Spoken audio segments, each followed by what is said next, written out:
So there's my terracotta heater in the greenhouse.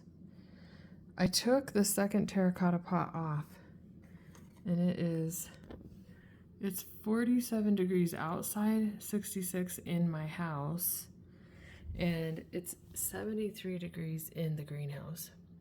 Now, my other heaters are set to come on if this gets below 70 degrees. So what that tells me is the terracotta heater is keeping the greenhouse at 73 degrees right now when it's 41 degrees outside. Sorry, I know you can't see that, but without the second terracotta pot. And what I did was put water in the bottom layer where the candles are, just to be like a safety precaution.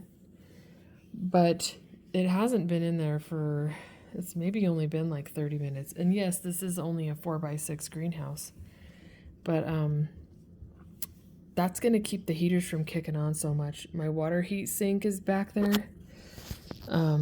That's the water heat sink that's set at 93 degrees with a fish tank water heater. So it's gonna keep those other heaters from kicking off. And granted, those candles aren't gonna burn all night. They're just tea lights.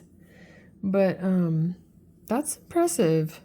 I actually think it works better without that second pot right there on top of it. I found that it was actually warmer without it.